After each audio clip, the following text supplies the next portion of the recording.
Hello, friends. Welcome back to the Janaea Talks Caps podcast. And today we are going to unpack what was really just a terrible game number 3 played by the Caps, as well as trying to figure out which game and which fight Rod Brind'Amour was watching, because it sure as hell was not the same thing that all of us were watching, not judging by his post-game comments. The guy is a Looney Tune, and he has now come completely unhinged. But we will get to that later in this episode. First, the Caps, who for the last 50 minutes of this game really appeared to be pretty completely disinterested in taking a 3-0 series lead. But that is our Caps. They never like to do anything the easy way, and we saw that last year even when they won the Stanley Cup.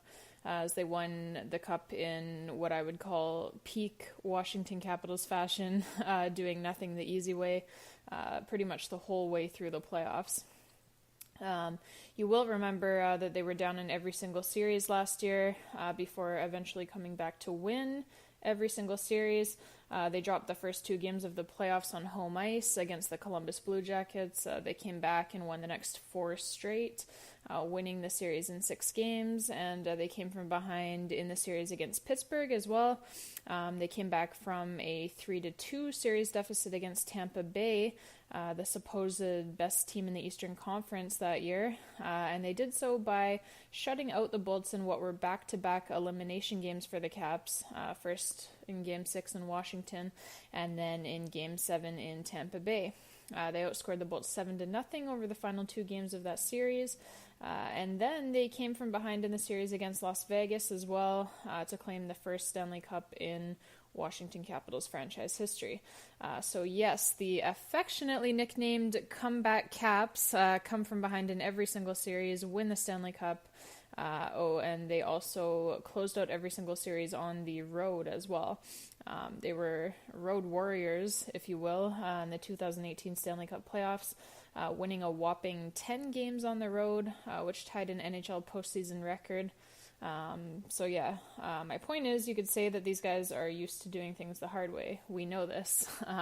So it was almost expected, given the Caps' penchant for making things hard on themselves, it was almost expected that they would lose Game 3 and avoid going up 3-0 in the series, and thus avoid making things easy for themselves. Oh well. The game itself was, for lack of a better term, a total shit show. It was probably the worst playoff game that the Capitals have played since 2013. That was a 5-0 Game 7 shutout, which you will all remember, on home ice at the hands of the New York Rangers.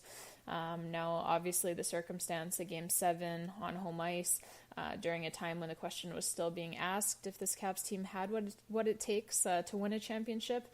Obviously, the circumstance there makes that game versus the Rangers a lot worse than this Game 3 against the Hurricanes.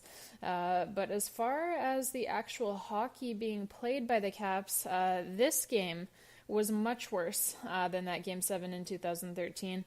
The Caps at least outshot the Rangers 35-27 in that Game 7. They looked interested in winning the hockey game. They were trying. They just simply made too many mistakes, and everything that the Rangers shot that day went in the net. That happens. You wouldn't like it to, of course, but it does happen. And so this Game 3 against Carolina, however, the effort level on the part of the Caps was just terrible. As I said, they looked disinterested. That, combined with the Carolina Hurricanes playing probably the best and most complete game of their entire season, made the score an ugly one for the Caps. All told, for the game, the Caps put a pathetic 18 shots on net. That's not good enough, obviously. We know it, and more importantly, they know it. I do not expect to see the Caps play this poorly again throughout the playoffs. As I said, this game was a major outlier. It was their worst game in probably 6 full years, so I don't expect to see it again. The good thing is that if you're going to lay an egg, you would certainly rather do it in Game 3 of a series that you were already leading 2-0, rather than doing it in, say, a Game 7 or in an elimination game of any type for your team, for that matter. So that's the bright side. The Caps can call a mulligan on this one and start fresh in game number 4 on Thursday. Speaking of game number 4, there's going to be some shuffling of the lineup for the Caps, as Coach Todd Reirden is opting to tweak his forward combinations, and he will make one change on the back end as well. Basically what we're looking at up front, he's swapping his top 6 right wingers, flipping Oshie up to the top line and Wilson to the second line. He's also bumping up Andre Burakovsky to the third line to play alongside of familiar line mates Lars Eller and Brett Connolly.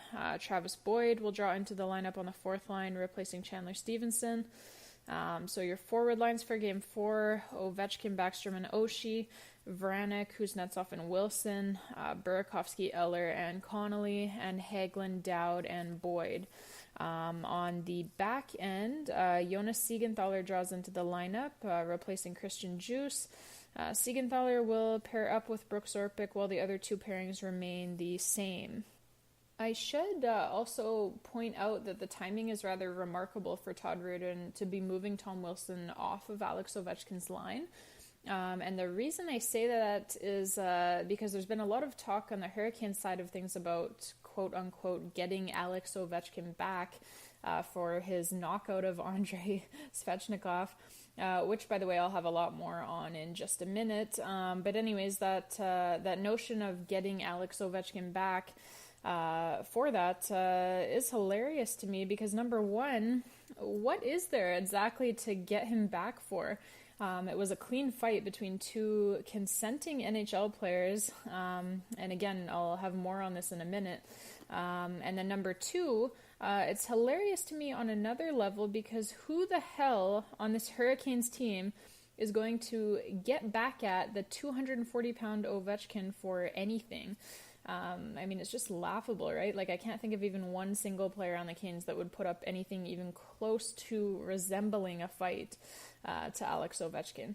I'm hearing Canes fans saying Michael Furland, and I'm like, Furland? The same Furland who already injured himself while trying to take a run at Tom Wilson? That Furland? Motherfucker, please. Ovi's got 25 pounds on Furland. I guarantee you Furland would want no part of that one. Thank you. Next. And the Canes don't have anyone who can match the physical superiority of Alex Ovechkin. And Todd Reirden obviously knows this, which is why I say that his timing with taking Wilson off of Ovechkin's line is remarkable. Because that's clearly Todd Reirden saying, hey, you know what, you guys try whatever you want to try on Ovi. You don't have anyone who can touch him, and if you try, you will probably end up just like Svechnikov. And Ovi doesn't need anyone, Tom Wilson or otherwise, to be his babysitter. He can handle his damn self. So here you go. Wilson's off of his line. Go ahead, try whatever you want. Just don't whine about the consequences of your decisions afterwards.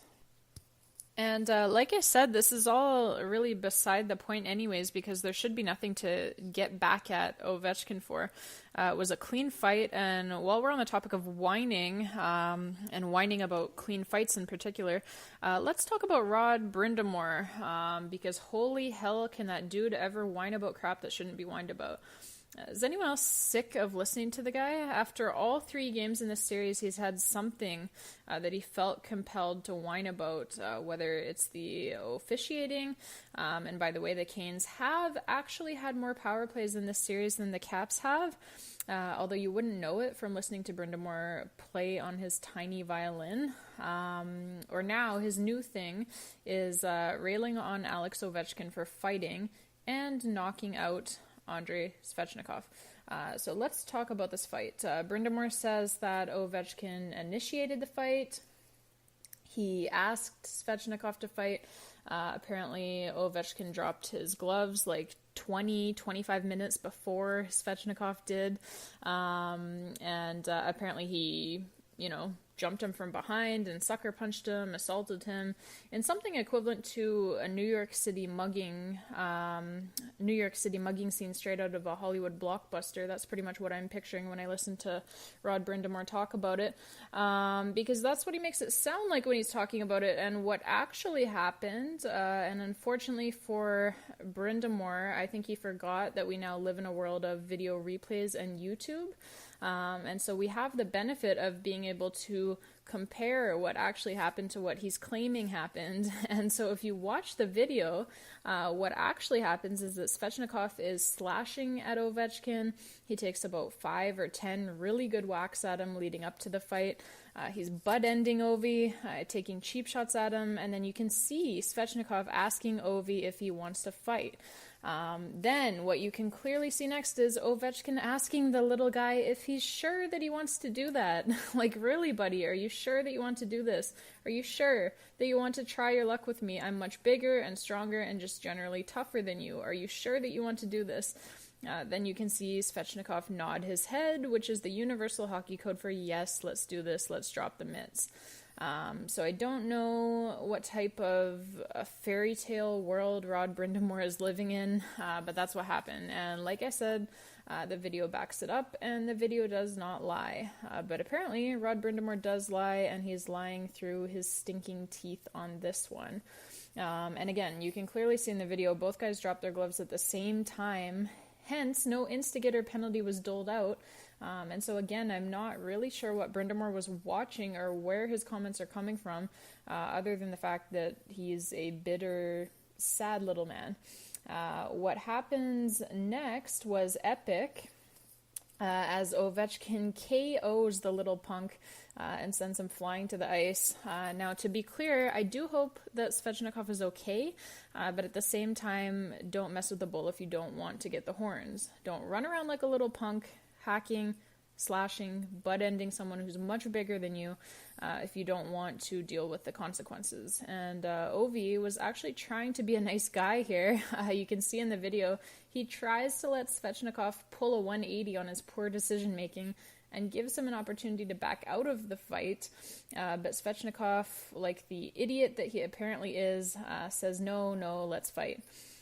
Arrogant and very ill-advised by the 19-year-old. Svechnikov started it, but Ovechkin certainly finished it, and finished it in a hurry. Kudos to Ovi as well for trying to ensure that Buddy didn't smoke his head on the ice at the end there, as he was falling backwards unconscious. You could see that Ovechkin was trying to protect his head from hitting the ice. So Brind'Amour can try and paint number 8 as a villain, but we all saw what actually happened. And by the way, while we're on the subject of Svechnikov's age, did anyone notice how Brind'Amour made sure to point out, like, about 247 times during his post-game press conference that Svechnikov is indeed 19 years old, and he kept referring to Svechnikov as a kid as well, trying to gain some sympathy or something, I assume. Look, try to follow along here, Rod. I'm going to toss some rationality your way. If the guy is old enough to be in the NHL, then he is old enough to have to fend for himself, deal with the consequences of his actions, and yes, sometimes that means fighting. These guys know what they're getting into. It's a part of hockey. You don't sign up to play a contact sport if you don't like contact. And hey, guess what? In this case, if you don't want fighting to be a part of your game specifically, then don't ask for the fight to begin with. Maybe coach should have taught Svechnikov some better decision-making skills, and then he wouldn't be in this pickle. It's not like Ovechkin bullied Svechnikov into fighting him. No one was holding a gun to Andrei's head here. As we clearly saw in the video replays, Svechnikov was the one who asked Ovechkin for the fight, practically begged him for it, probably trying to make a name for himself by taking on one of the game's biggest superstars. But he bit off more than he could chew, and so now he has to choke on it. Again, sorry, Rod, to have to slap you upside the head with this dose of reality, but these are the facts. Sorry if you don't like it. But if the guy is old enough to be running around throwing butt ends all night, then he is certainly old enough to get his ass kicked. You cannot have it both ways. For his part, Svechnikov wants to play in the NHL, right? So it's not Ovechkin's job to be his babysitter. Ovechkin is here to win, obviously, not to play the role of daddy and tuck in all of these little fuckers at night. It's a man's league, kiddo, so either nut up or shut up. And don't start barking if you don't have any bite to back it up, because if you do that, it's lights out. Good night, Andre. Lesson learned for the next time, hopefully. And really, I can honestly respect what Svechnikov was trying to do. It just wasn't very smart of him. But my real problem is with Rod Brind'Amour and his comments. He's trying to make something out of nothing, and he's completely twisting what happened in order to try and get the headline that he wants. That is fucked up.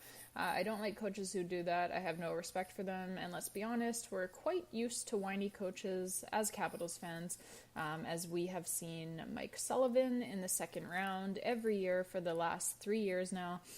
So we know how this goes. But this guy is really something else. I mean, like I said, you can clearly tell that the Hurricanes haven't been in the playoffs for 10 years because their coach has apparently completely forgotten what playoff hockey is all about. It is a rough and tough game, Mr. Brind'Amour, in which players will flex their muscle and do whatever it takes within the rules to win.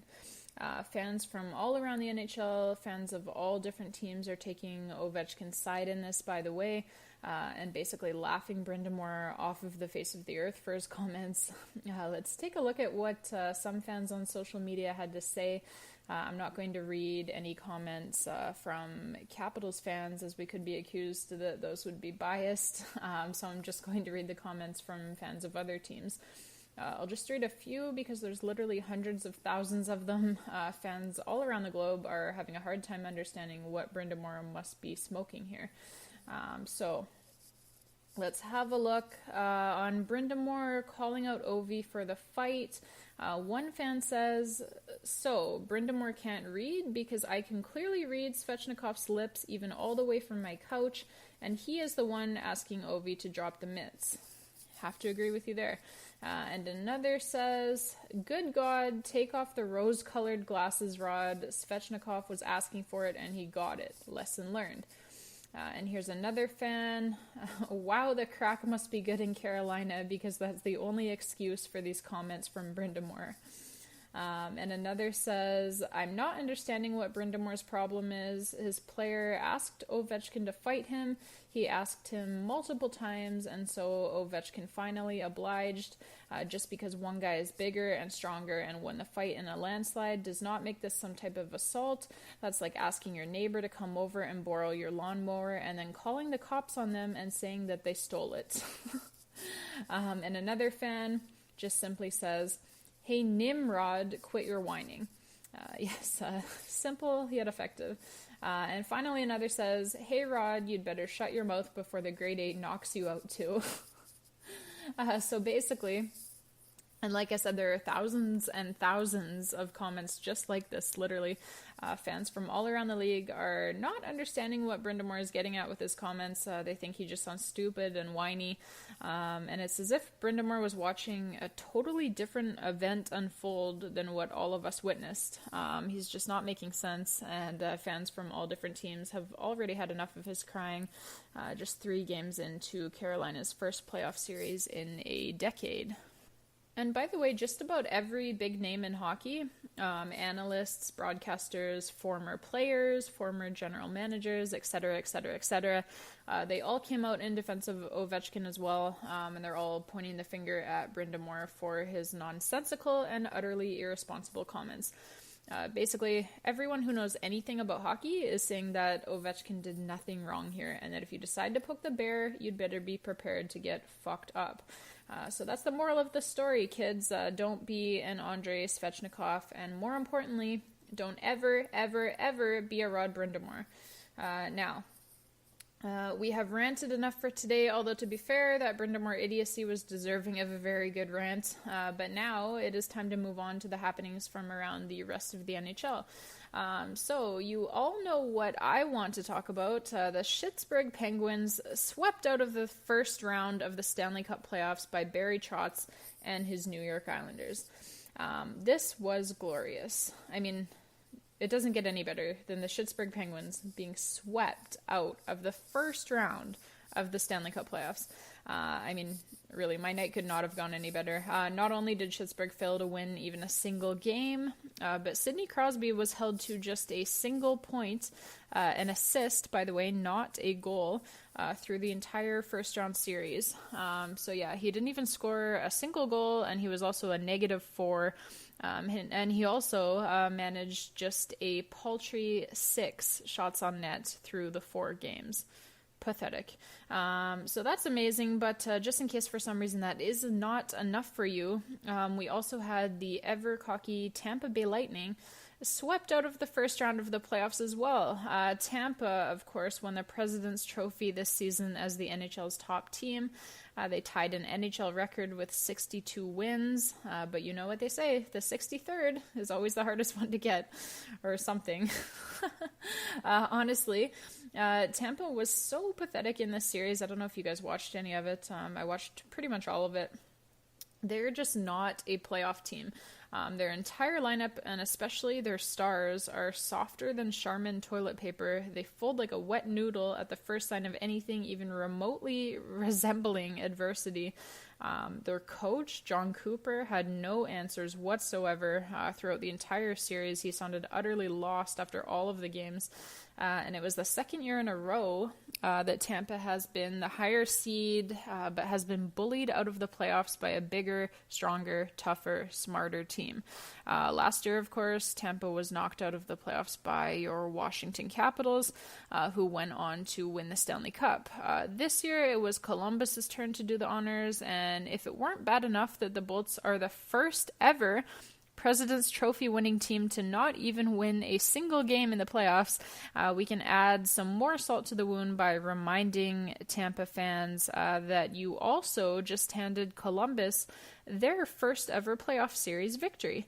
So that's just a whole pile of steaming shit, isn't it? Anyways, I truly believe that for the Lightning, them having to play against the Caps 3 times in the final 2 weeks of the regular season was really, really bad for them, because they were so bothered by us and already looking ahead to facing us in the Eastern Conference final, that they apparently completely forgot that there's still 2 other series that you have to play and win before you can get to that point. But no matter, we don't care. I don't feel bad for them. Kucherov and Stamkos are absolutely terrible in the playoffs every single time that they play in them. But that's fine. Hey, at least Kucherov can score some meaningless showboaty goals against Braden Holtby in the All-Star game, right, Bolts fans? I'm sure that Holtby will stick with his Stanley Cup, but that's none of my business. So anyways, that's all we've got for you today, friends. It's been a pleasure as always, and I look forward to hearing from everyone after a big Game 4 for the Caps coming up on Thursday. Let's do that hockey, babes.